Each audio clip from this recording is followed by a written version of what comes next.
everyone, and welcome to the Heading Home of South Central Indiana celebration today. We're delighted to have you here. I'm Efrat Pfefferman. I'm the CEO of United Way of Monroe County for a few minutes longer. I will remain involved in the Heading Home work.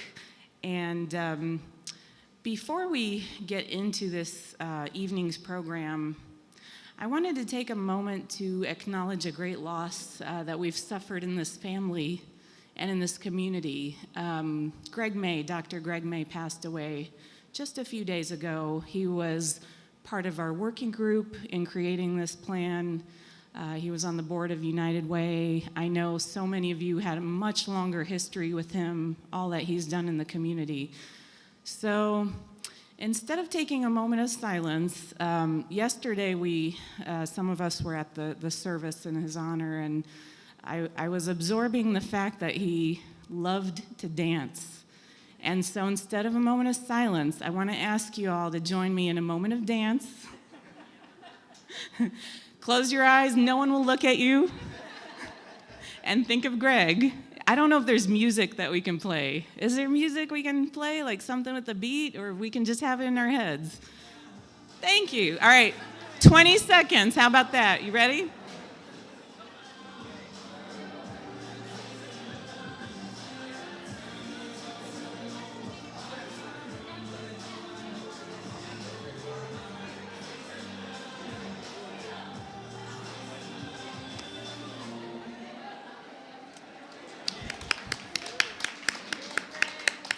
All right, Greg, that's for you, and the work ahead is for you too.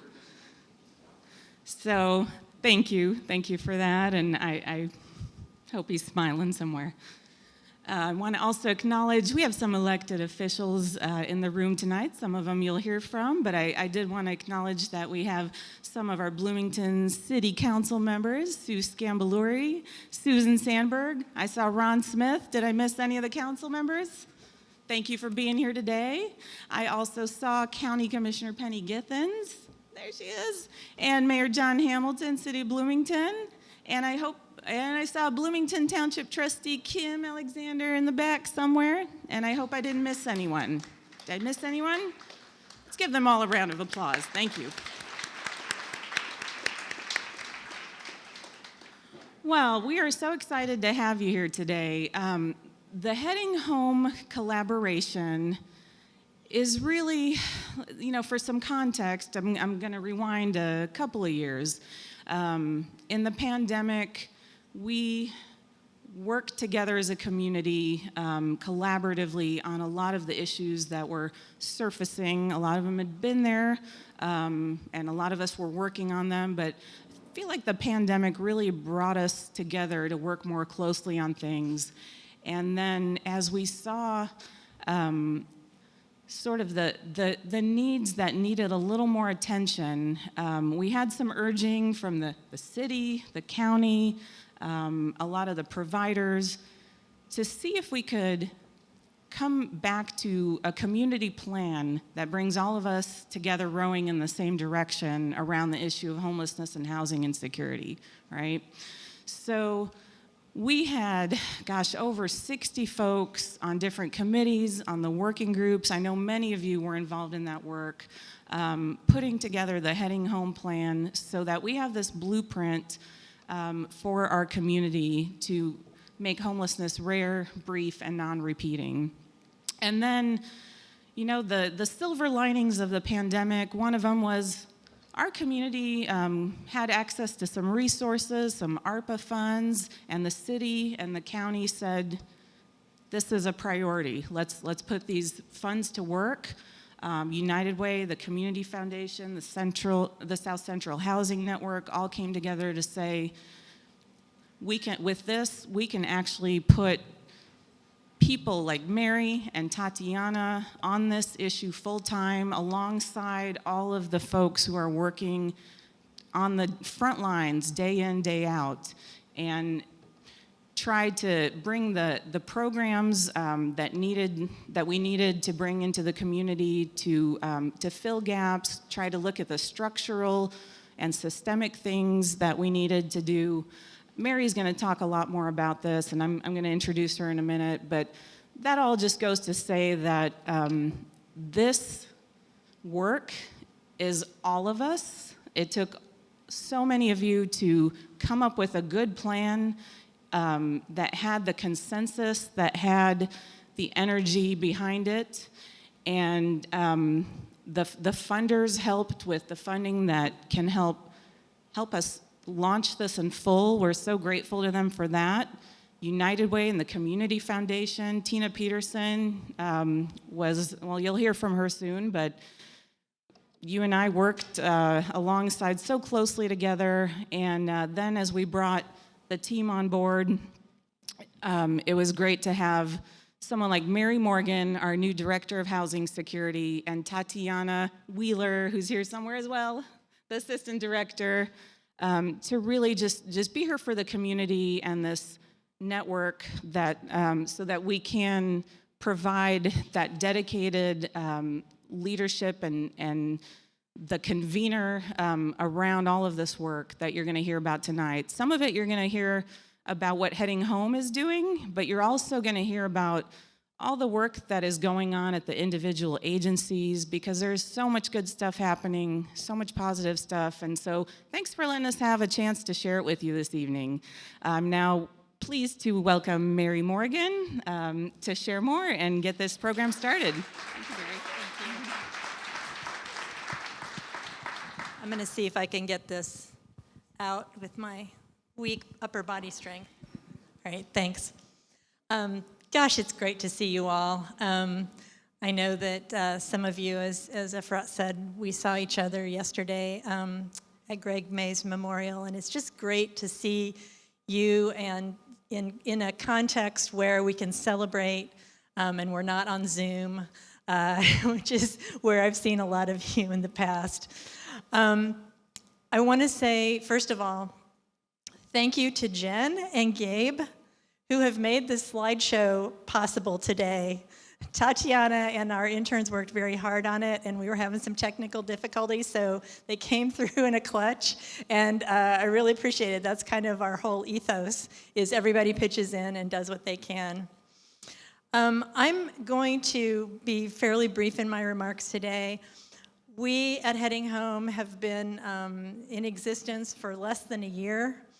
And so the things that we've done are really thanks to you in partnership and the work that you have done previously, and we can help build on in partnership this year and in the future. So really one of the things that, I hope you've been watching the slides, because until now, they've been highlighting some of the work that you've been doing, and we're gonna have an opportunity at the end of the program for people to share the successes. And I know you can yell and cheer, because when that balloon popped, this room erupted. So I expect that same level of volume when we're here to cheer later in the program. So I'd next like to introduce my partner at Heading Home, someone who has been so instrumental, and we wouldn't be where we are today if she weren't working beside me, Tatiana Wheeler, Assistant Director of Housing Security.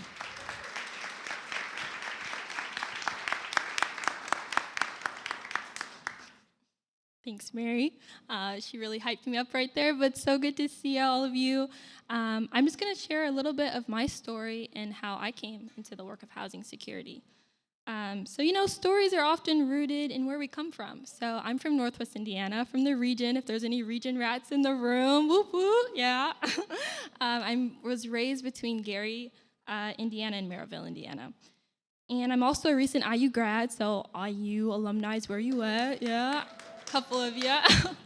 But for context, growing up, or even in my young adulthood, people keep asking, or kept asking, what do you want to do when you grow up? And, my answers varied widely, from wanting to be a chef, to a teacher, to a lobbyist, to a lawyer. And I would always say a rebuttal at the end of that statement. It's like, yeah, I want to be this, but really, I just want to help people. So as I grew older, I began to understand the deeper problems that perplex my community and even my own family. Being raised in Gary has given me a passion to combat socioeconomic disparities. My once desire to help people became a passion to combat the issues I was seeing in my community, to advocate for those who've fallen between the cracks of society. And today, my dream is, sorry, I don't know why I'm so nervous. I know a lot of you guys. Let me just breathe for a second. But today, my dream is one where housing is accessible and affordable to everyone. And like all of you here, I believe housing is a human right. More than that, a home is a place where you rest, where you recharge. It's your refuge. It's where you gather your family. It's where you break bread. It's where you laugh. It's where you play games. It's where you cry. Homes are our safe places. A home is the foundation of every person and every family. My passion for strengthening housing security stems from what I've experienced in my own family. Personally, I come from a blended one, raised between my mom and my dad, and I got to spend time with my dad during the week and went to visit my mom on weekends, and I saw how housing instability and insecurity impacted my mom. But personally, I had an escape. Every Sunday evening, I would just go back to my dad's house. So personally, I'm fighting for those who don't have an escape from their poverty, from their trauma, from their housing insecurity. So with that being said, I believe that our stories are our greatest teachers and our greatest instruments in creating a more equitable world. Stories open our hearts, they open our ears, they move us, they change us. And one of the most powerful things people own is their story. So I want to thank every single one of you here today, every case manager, every social worker, every shelter director, every data lead, every manager, every neighbor, for caring and holding each of these stories so delicately and tenderly, and being tenderhearted towards those individuals and those families. You know, you give them hope that their story doesn't have to end how it began or how it presently is.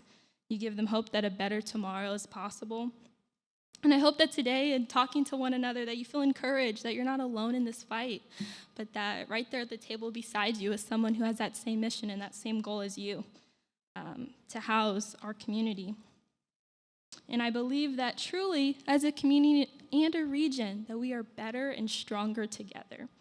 So I hope you know you're each a part of the puzzle of strengthening housing security, and that your story specifically is a part of that very puzzle.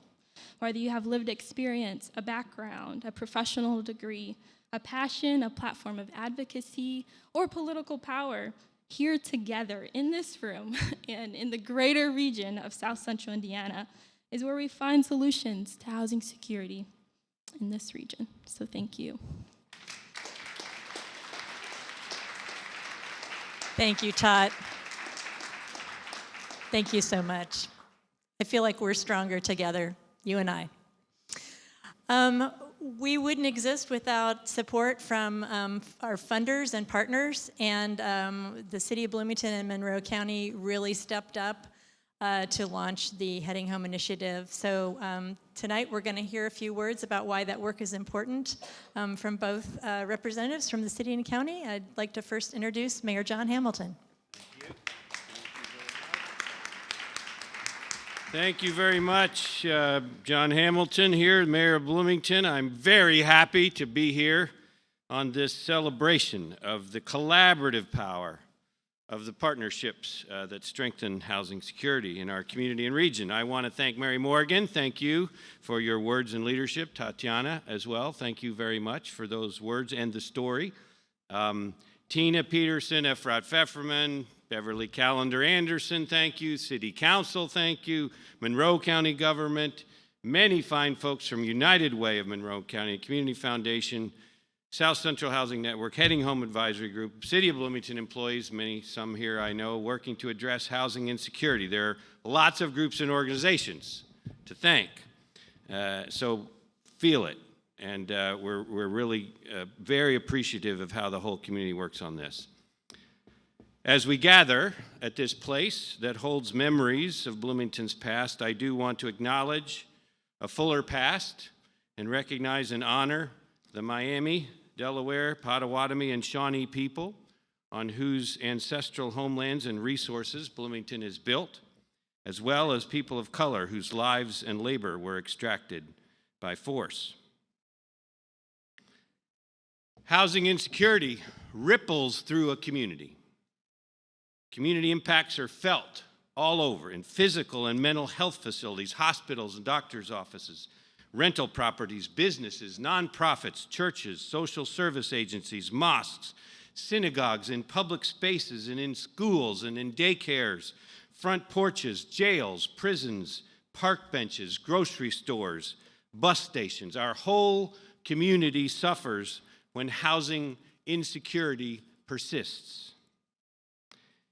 And of course, housing insecurity most directly ripples and affects families and individuals one at a time. Keeping a family safe and healthy, meeting life's everyday common challenges can be overwhelming for any of us if and when we face housing security. Keeping a job, getting an education, maintaining mental, physical health, raising our kids, affording groceries, medications, entertainment, quality of life. We as a community do and need to rally around some of our simultaneously most vulnerable and most promising members, just as we need to rally around all of us. We in the city have supported and preserved more than 1,100 new units of affordable housing in the past 6 years. That's an unprecedented rate for our community, and it has helped hundreds of families and individuals, including many who were formerly homeless or experiencing substance use disorder or disability or severe housing pressures. I want to thank the City Council and so many partners who make that difference. And thanks for passing the local income tax earlier this year, which is providing $1 million per year going forward in new funding for housing investments. And also I want to thank the Biden-Harris administration and Congress for their Herculean efforts with the American Rescue Plan Act and more. That would not have happened without them. But all that is still not enough. We know. And the pandemic, Mary, as you mentioned, or Efrat has mentioned, I think, surely taught us this lesson very well. That disaster with no roadmap made us navigate public health, our economy, and our way forward. I believe we came together beautifully as a community and responded to dire community needs, including at the height of COVID, basic needs for food, shelter, health and safety, childcare, and more. The pandemic exposed many ongoing vulnerabilities in our community for our residents, including housing, and increased stress within our housing market. I vividly recall calling Tina and Efrat in December 2020 to talk about many of these housing challenges and asking whether you, would agree together to lead a new effort to create a group of funders and providers and individuals dealing with housing insecurity to build some common goals and approaches focused on solutions to advance housing security, to prevent homelessness in the first place and ensure that if it does occur, as we note, it is brief, rare, and non-repeating. And so was born Tina and Efrat, the Housing Insecurity Working Group. And I do want you to join me in thanking Efrat and Tina for grabbing hold of this challenge and leading this effort. Thank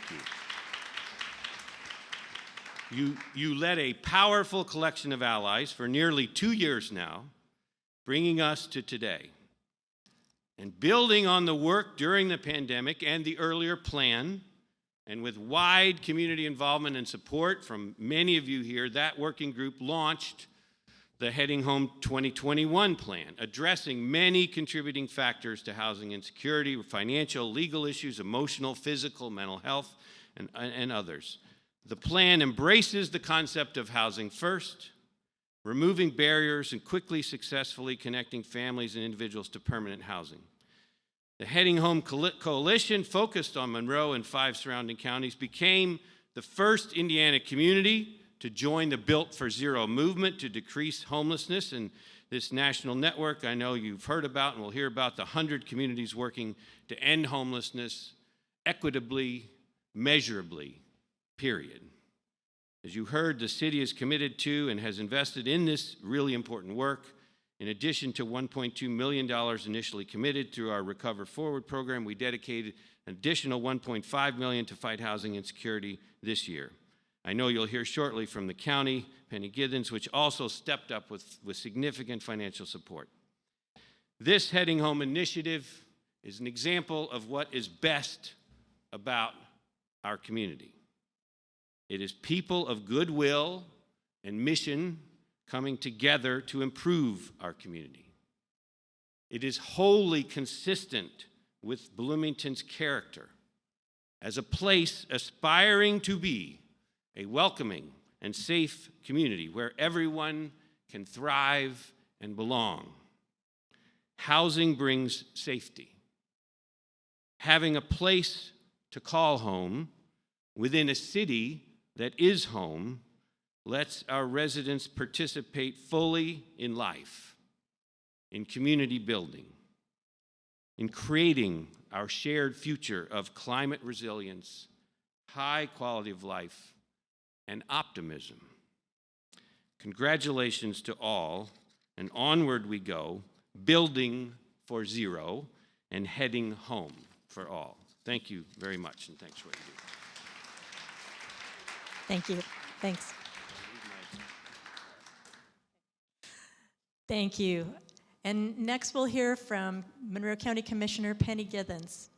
And you'll notice that some of us have these Heading Home logos on our name tags. These are people who are on the Heading Home Advisory Group, including Penny and John and Efrat, Kim Alexander, Beverly Callender Anderson, and who else is here from and Tina Peterson, and Emily Pike, who is going to be speaking later.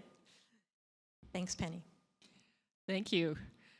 Monroe County is delighted, absolutely delighted to be involved in the Heading Home initiative. I got to be one of the people who hired or made the decision to hire Mary Morgan into her position. And I have to tell you, she was head and shoulders above anybody else that we considered. We are so, so lucky to have you in our community, Mary. And Tatiana, welcome to the team also.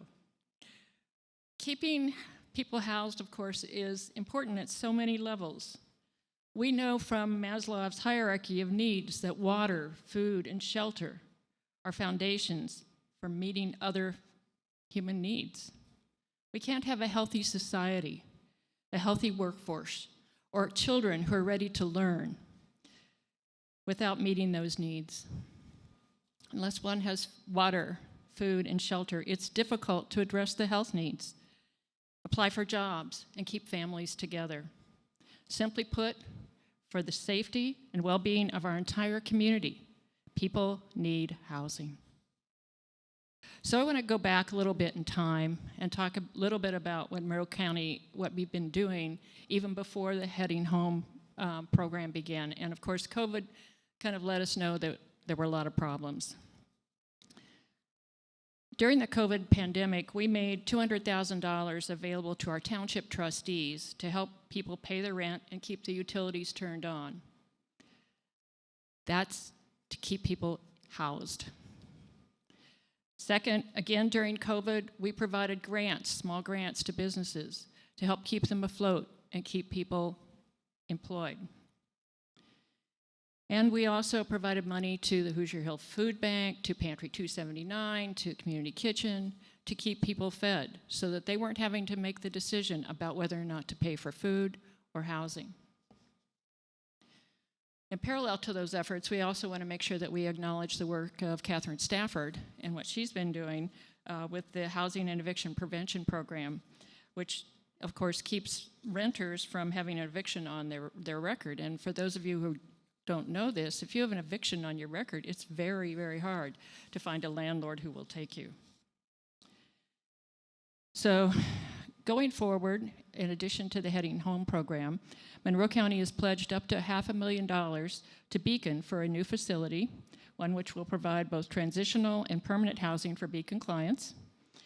But the biggest thing we've done, I think, to address homelessness is to support the Heading Home of South Central Indiana. Monroe County supplied some of the seed money to get the planning going. And that we also provided, I think, people that were involved in these working groups with you. And we've provided $1.2 million of the American Rescue Plan so far to this initiative. It's going through the Community Foundation as an endowment, and we've pledged an additional $1.2 million to keep this program going.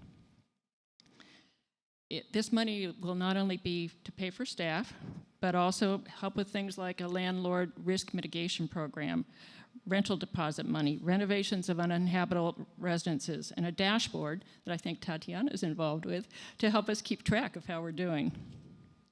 We know that this isn't just a Monroe County or Bloomington issue, though. We know that this is regional. And we're proud of the work that the Heading Home group has done to bring regional partners into this group. So the other thing, and I think Mayor Hamilton's already mentioned this, that we're working with Built for Zero. And we are the first community in the entire state that is part of this network of 100 different areas. But rather than, for those of you who aren't aware of this, rather than tackle homelessness all in a big chunk, Built for Zero looks at subgroups. And so I think, if I remember right, the first subgroup we're going to try to work with are homeless veterans. Is that correct? And I think that's the right kind of approach to things.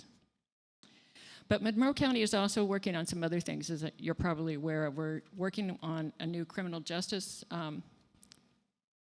program in addition to a facility. And with that, we want to bring in additional treatments for those who have mental illness and substance use disorders, because we know a number of the people who are unhoused homeless suffer from one or both of those issues. And so we are looking to provide additional supports beyond just housing to go with that. So I'd like to close by just saying we're honored to partner with the Community Foundation, United Way, the City of Bloomington, and other groups to make homelessness rare, brief, and non-repeating. This is a lofty goal, but if we work together, it's one we can achieve. Thank you. Thank you, Penny. I'd now like to introduce one of my favorite people in the whole wide world. She is in this photo of our group that went to Built for Zero conference in Chicago earlier this year, and she has been such a help to me as I'm learning and navigating the work that we're doing. Emily Pike, thank you.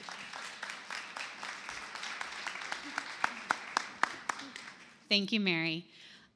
It has been such a privilege to be a part of this group. I'm here today because I have the privilege of being the chair of the South Central Housing Network. Most of you probably don't know what that is, and that's okay, because what it is really just a collaborative group of homelessness service providers and supportive agencies. And it's one of the ways that we work together in our community to make sure we're coordinating efforts and working hard not to duplicate efforts, and to, as much as we can, follow best practice. And so in that capacity, I've had the privilege of being a part of the Heading Home Steering Committee and to attend the Built for Zero conference this year, which was such a pleasure. A couple of people have already talked a little bit about Built for Zero, so I'll try and be a little bit quick. But essentially, Built for Zero is a nationwide and now even international movement to help communities reach what's called functional zero. And functional zero is basically the realistic way of saying ending homelessness, right? What we know is that people will always fall into homelessness because we can't always identify them soon enough. But what we're looking to do is to make homelessness rare, brief, and non-repeating, right? So as quickly as that happens, we're able to get people back on their feet, back into a safe place to be. And that's true for adults, it's true for chronically homeless folks, it's true for families, it's true for veterans, it's true for every single person in our community. And we do that one group at a time, just as Commissioner Givens said. We start with the people we know we can help the most quickly, which are our veterans in this case. And then we move on to other subpopulations until we've achieved what's called functional zero, again, for our entire community. As has been mentioned, we are the first community in Indiana to do that, which is very exciting and something I feel really proud of. It's something several other communities have already approached us about. Hey, what's Built for Zero? Can you tell us about how you got that going? And so that's exciting to help feel like we're leading some things in the state. But the truth is, it's not that surprising that Bloomington, and we're Region 10, that we would be the first region in the state of Indiana to do this. And that's because, the great thing about Bloomington is that Built for Zero wasn't a hard sell here, right? This is just a way to help us reach the goals that we already had, but to do it more efficiently. What it does is it helps our sheltering agencies, which are a lot, our supportive agencies who are working every day toward this goal already, alongside our second sector partners, like the city of Bloomington, like Monroe County, like our townships. And it helps us come together in a more efficient collaboration. So to give us a common language and common tools for the goal that we already had in common. And when I think about Built for Zero, what I think about is it helps us set the goalposts in reasonable chunks, but also having the same big goal at the end. So it helps us think beyond how many people did we shelter last night, and more toward how many people did we house last year, right? Because shelters are important, but at the end of the day, filling shelter beds is not success. Emptying shelter beds is success, right? So that's what we're here to do, and that's what we're about. And it's about this housing first philosophy that I heard Mayor Hamilton talking about that says when people are safely housed, they're better members of our community. They're happier, they're healthier, they're able to do what they need to do for their families, to make their own choices, and to make our whole community stronger. Because our community can only be strong when we have the supports in place for all of our most vulnerable members to also be strong. Because we know that people who are impacted by homelessness are not defined by homelessness. That's a thing that happened to them for a little while. And then when we're able to help them move through that into stability, that's the moment when they're able to do the things that will define them. And I'm so pleased to be a part of Built for Zero. We're just getting started, and we're learning a lot every single day, I think. But it's so exciting, and I can't wait to tell you guys more about it as we continue down this road. Thank you so much. Thank you. Thanks, Emily. And can we just have a big cheer for Built for Zero and our work on that? Well, we're coming to the part that I have been looking forward to.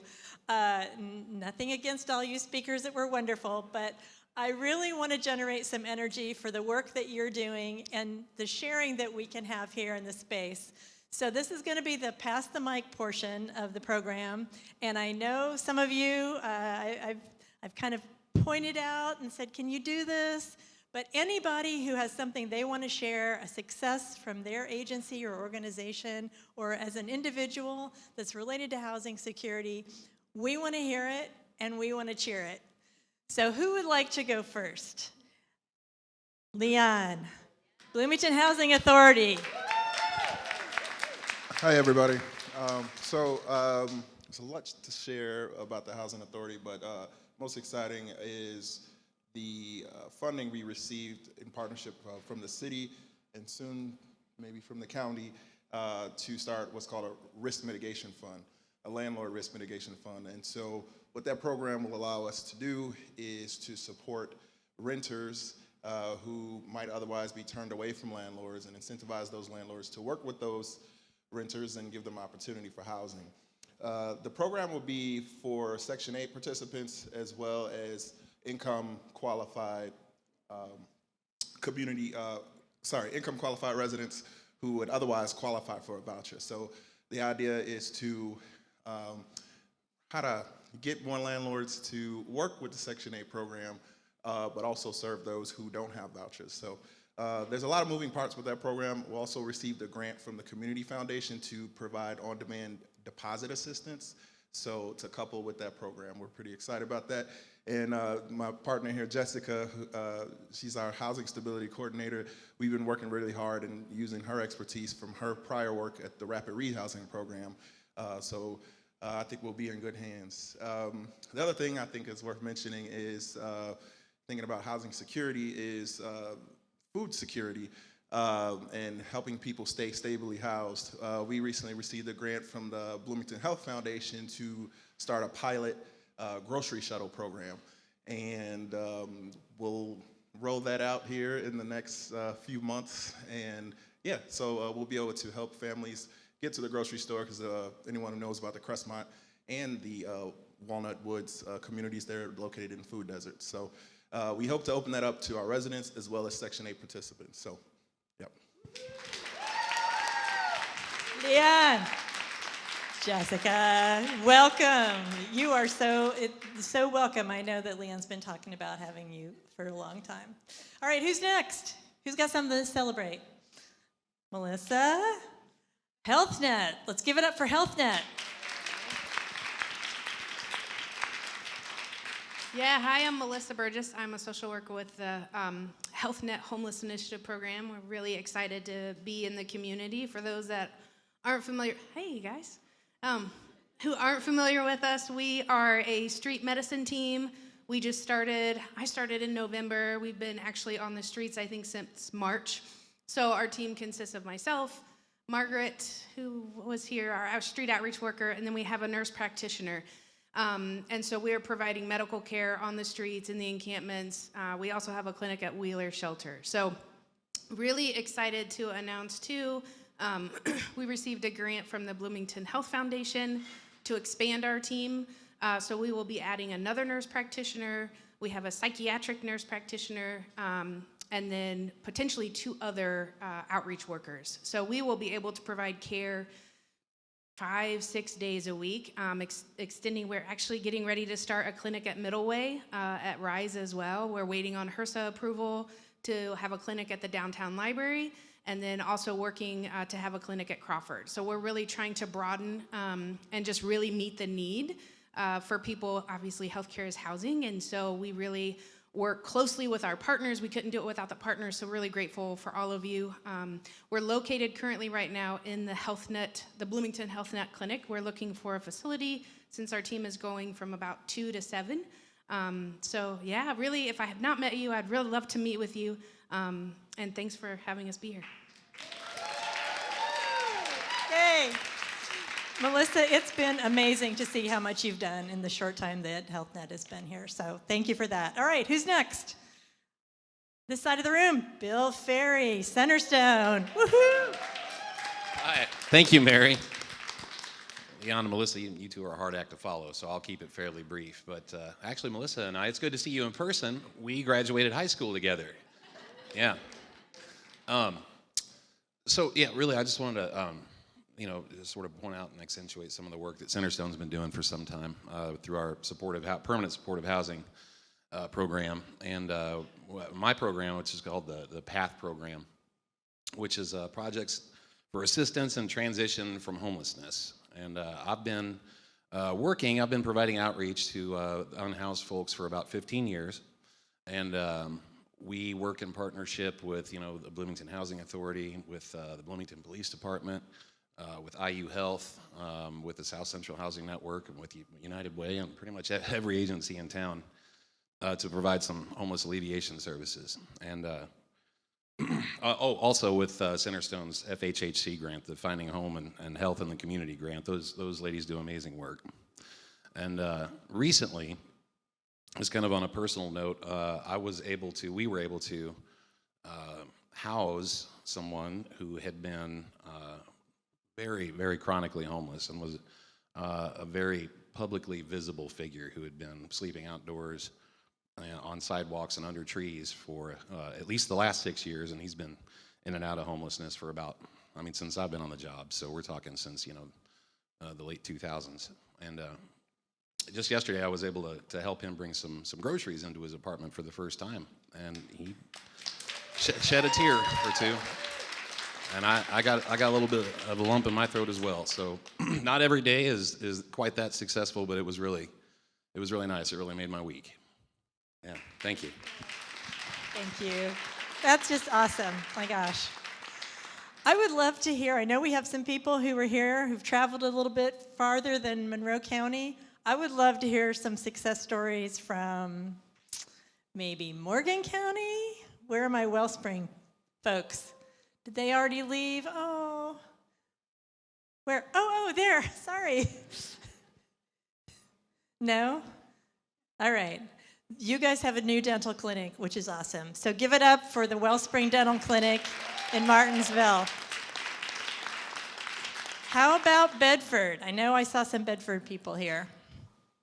Yeah, Bobby. Hi, I'm Bobby Ames. I'm the Executive Director of Bedford Housing Authority.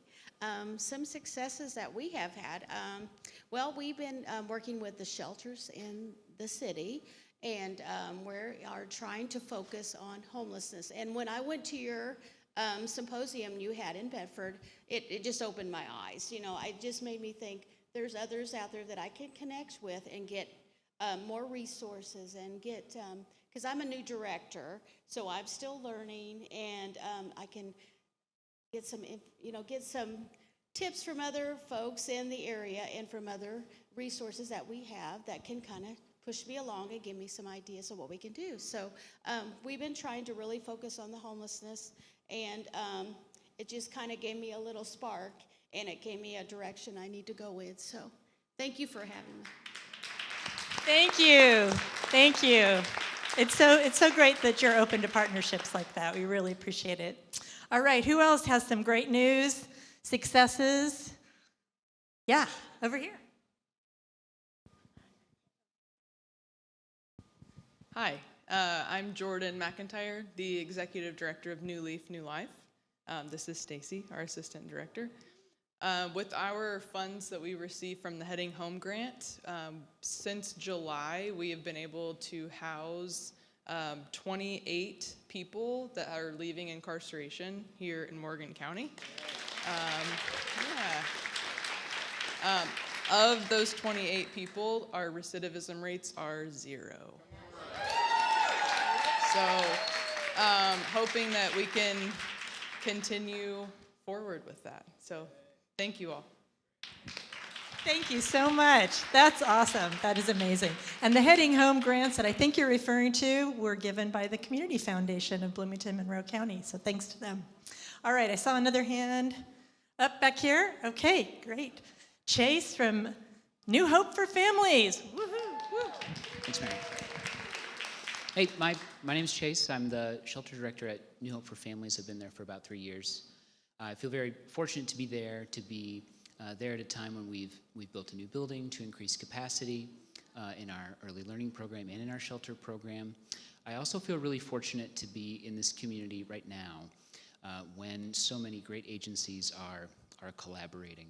I went to high school and I was the first freshman class, so there was just freshmen and sophomores. We all played varsity everything all 4 years, and then the chess club, everybody went to state for everything our senior year because we had been doing it 2 years longer than everybody else. And I feel like at this moment, so many of you across all of your different agencies have been working so hard for so long to finally to share and to collaborate and to put all that energy together. It feels like we all are getting to really soar and really go to state. So I feel really lucky to be in my agency and here at this time. So I'm really grateful for that. One cool thing we've done, not only have we increased our capacity, we're able to shelter more families with kids thanks to a huge amount of support from all of you and many, many people who've helped us build those new buildings. One way we've been able to stretch is to do more homelessness prevention. And that means when people call for shelter and start with a sentence like, "What is your program? I need shelter. I'm going to get evicted next month." We have a staff person who can do a lot of upstream work before that housing instability turns into a real crisis of homelessness. We divert a lot of people from shelter. Last year, this calendar year, we got more than 600 calls that started like that. We keep them in a call log, and Danielle, our new homelessness prevention coordinator, fields those, negotiates places to stay. Sometimes we offer something as simple as bed sheets and a pack-in place so they can go stay with grandma, that kind of thing. So homelessness prevention, really huge. Being able to be a shelter that can broaden its scope beyond the urgency of homelessness to keep people from having to enter our shelter is really powerful. And moreover, we can use that same homelessness prevention, some of those grants that we've gotten from our partners to do aftercare. So after you turn the key, we can still stay in touch with you. We can still offer many services beyond our shelter so that you do not have to come back. So those are really powerful and new things that we've been able to do thanks to the collaborative spirit of our government and our charitable community, our business community, and lots of individuals who care about homelessness. So thanks, you guys. I'm really grateful. Thank you. All right, who's next? Who's next? I know some of you, Forrest and Beacon. Let's give it up for Beacon.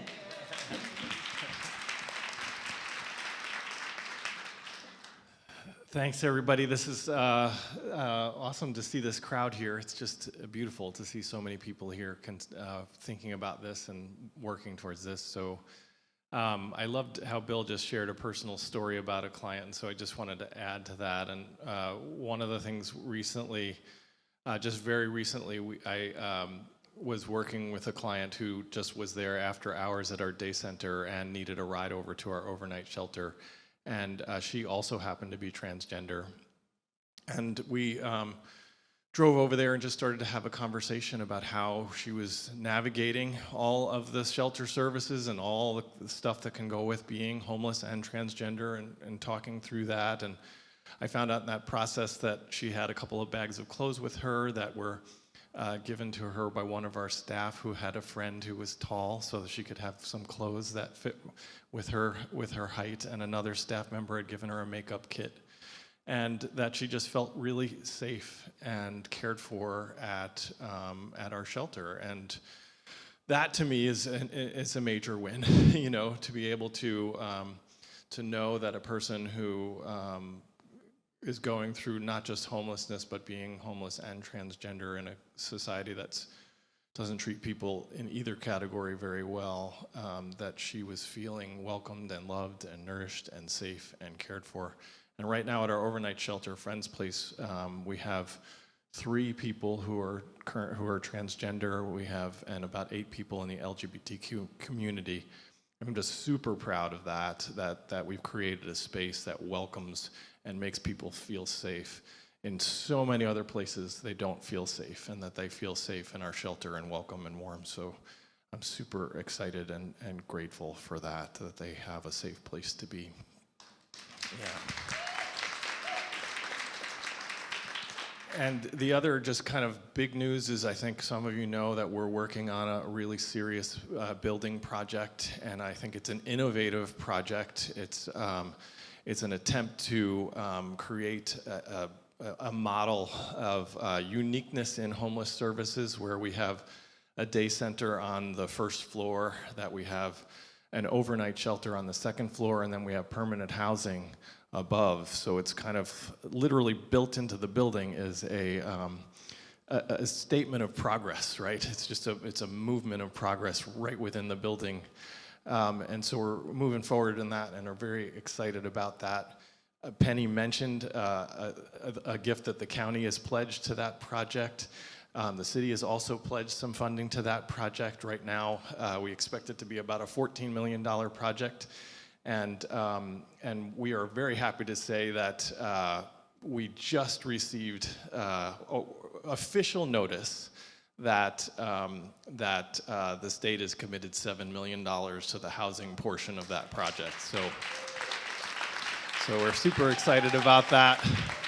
So far, we've got $9 million committed to the whole project of what we think will be around $14 million. So we've got a journey ahead of us, but amazingly gone very far so far, and I'm really grateful for that. So yeah. being here. All right. Have we got anybody else? I don't see any. Over here. Whoop, whoop. Okay, I'll come back. Hi, I'm Jennifer. Most of you guys are probably familiar with Eddie Ryu, who is our current executive director. I'm now the Housing Choice Opportunities Manager. And I just wanted to share our progress, our success, largely due to our executive director, Eddie, the taking on of Switchyard Apartments in that kind of face of that transition. And then our long-term goal, our ideal is continuing growing our non-for-profit property management so that we can grow sustainable, affordable housing. As many of you know here, is something that we're really lacking. So that is kind of our lofty goal for the coming future of SCAP, to continue to grow our program in that way. So thanks. Give it up for SCAP. Yeah. Tell Eddie we missed him. I see, there was somebody over here? No? Emily? All right, I'm coming at you, girl. All right, I know New Hope already had a turn, so I'm going to be really fast. Thank you, Chase. I just want to say Chase is a tremendously talented and gifted shelter director, but he's terrible at bragging. And so I would like to say that in the midst of a pandemic and a capital campaign and a relocation effort, Chase and his team, Mary and Danielle, also achieved New Hope's highest ever success rate last year. 87% of the families who stayed in our shelter signed a lease in their name that they could afford. That is awesome. Woohoo! Yeah. Yay, New Hope. Carrie, I'm going to call you out. Carrie is the interim director for Middle Way House, and there's been a transition, and you've just done an amazing job, and I know you have things to share. Thank you, Mary. I think all of us know that some weeks it's harder to come up with those successes than others. So I'm going to follow along in some others' footsteps and share a personal client success. We've been working with a family who has one child who is terminally ill, and they've been living in shelter. This family has had a number of setbacks while in shelter, and we have been working with them really closely while their child is in Riley. So we have been working, I'm so sorry. We've been working really closely with them, and over the past few weeks, our case managers have been working with them to navigate some difficult situations, like not having space available at the Ronald McDonald House. And when you don't have space available, there's other supports that aren't possible. So we were able to get them gas cards and things like that. And while the family was worrying about their child, we were able to assist them in getting deposits, and that family will be moving into permanent housing next week.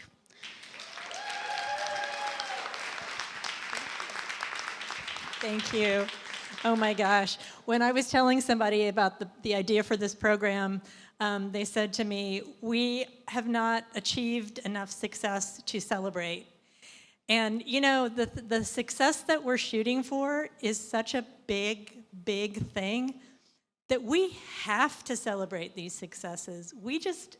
There's not an option. I feel like we need to find that joy to keep us going. So I thank everybody who has shared personal stories and stories about your organizations. Is there anyone else before we wrap this up tonight? And thanks, Eddie, I just saw you here. Oh. Hi there, I'm Alex with Monroe County Humane Association. I've just been thinking about it since everyone else is sharing, and I just want to share it. We have a transient outreach program for animals that are experiencing homelessness with their owners, and we love the pets that we see. One pet in particular, we provided care for, we provided emergency housing for, we even did an emergency surgery for, and it was only because that owner cared so much about their animal and keeping a mutually respectful relationship with us to make sure that she was taken care of, to the point where I don't know how he was coming up with funds, but he was coming up with funds to make sure she got her heartworm prevention. So thanks to the wonderful efforts of the folks at Centerstone, he has now successfully relocated into Evansville, Indiana, and he has found a vet that he can afford for his dog. So it just really warmed my heart to see that they are both successful. Thank you. That's a great program. That's an awesome program. All right. Anyone else? Am I missing any hands? Give it one last scan.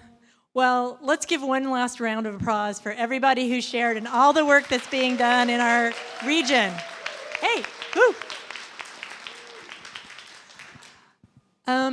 I will thank you again for coming, and then we're going to hear from one of my mentors, Tina Peterson of the Community Foundation, who has been, along with Efrat, a guiding light for our work in the past year plus. So, Tina.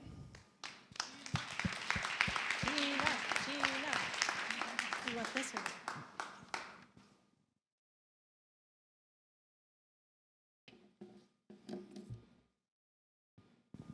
Hi. Do we really need a closing? I mean, seriously, what an amazing evening. I'm going to try to recapture a little bit of what we heard tonight. Is it night, afternoon, whatever it may be? You know, we began this work a couple of years ago with an invitation. And it was about, I think, as someone said, coming back to a community plan, thinking about the blueprint for our community. And we had one, right? We started one back in 2013, and we had some organizations that did a yeoman's job of trying to sort of individually tackle all of the many things that we identified in that plan that needed to be accomplished. What we lacked was a level of collaboration we needed really to holistically approach all that was required for us to really make a difference in our community and really focus on making homelessness rare, brief, and non-repeating. So a big thank you to those people who for many years, right, were trying to deliver on that plan. But as we began to look at that, we began to understand that while we had some successes, we had many things that we had yet to tackle. And that was really where we began this work together collectively and thinking about what is the next step for us as a community as we try to address the challenges of housing insecurity. You know, we began, I think, with the same thing that Tatiana shared with us tonight, that dream, right? That housing is accessible and affordable for everyone, and that homes can be safe places, that everyone will have a safe place. We acknowledge that it was about people who can't escape their challenges without the help of others. Sorry, I'm going to go back and forth a bit. It was really about beginning to acknowledge that we were going to have to own our own story as a community, both our successes and our failures, and those new circumstances, right, that really impact our ability to serve all people. I really appreciated the mayor's comment about insecurity rippling through a community, that when one suffers, we all suffer, that housing insecurity disrupts lives and the promise of individuals over and over and over again. That we have to think about thinking. We have to think about housing innovation, right? So how are we going to innovate, right? We've done what we know well. How are we going to do things differently? Wow, I think I heard the answer to that today from a lot of people, right? So from the Bloomington Housing Authority and the Risk Mitigation Fund, from HealthNet, the medical care on the streets, how exciting is that? Centerstone, that person, right, who 6 years found a place that wasn't under a bridge or wasn't under a tree. Wellspring and a dental clinic, we've known that was a challenge forever. New leaf, new loaf. We need that too. New leaf, new life, right? Those 28 people, what an amazing number to share. New hope, Beacon, the new commitment from the state to make a dream, I think, a reality. the Humane Association, Middle Way, and that family, what a difference you're making. The South Central Community Action Program, right? We heard about all kinds of innovation tonight, and we have to find a way, right, to sustain that innovation. Our story doesn't have to begin, it doesn't have to end where it began, as somebody said, right? That we have this opportunity before us collectively to do something different. And that comment about the pandemic offering us a silver lining, I think that silver lining was the ability to work together, and how odd that when we couldn't be together, we learned to work together. And so I am so excited about where we are today. I'm so excited that the Community Foundation has the opportunity to be a part of this and to work with so many of you and to support the work that so many of you do. You know, I think it's really great today for us to be celebrating. Mary, where'd you go? There you go. Thank you. We do have a lot that we need to celebrate, and it's okay to pat ourselves on the back. It's also okay to acknowledge that being first, right, is significant, but it's not an outcome.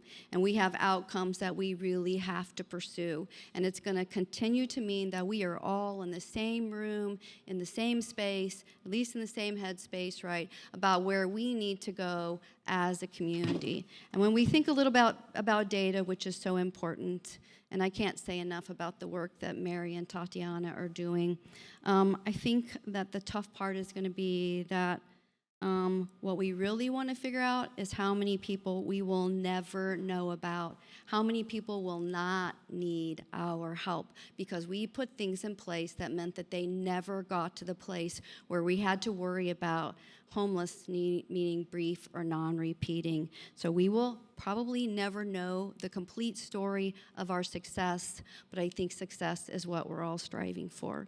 And so I want to thank everybody for being here tonight. I want to thank everybody for being part of that solution. I want to thank Mary and Tatiana for making this what they think about every day, all day long, because that's what we figured out was a problem with the other plan, right? We had a lot of people that were focused on parts of the plan. We need people that are focused every day on the entire plan. And so no pressure, but thank y'all for doing that. And so thank you for letting me close the program. And I have just one final thing that I want to offer, and that's a word of thanks to my friend Efrat. This is going to be the hard part, right? We have, over the years, have had great leadership at the United Way, but I just have to say that you deserve those flowers and so much more, right? Yeah. So Efrat, I think, yeah, clap. I think Efrat's leadership in this role has been inclusive, it's been energetic, and it's been inspired.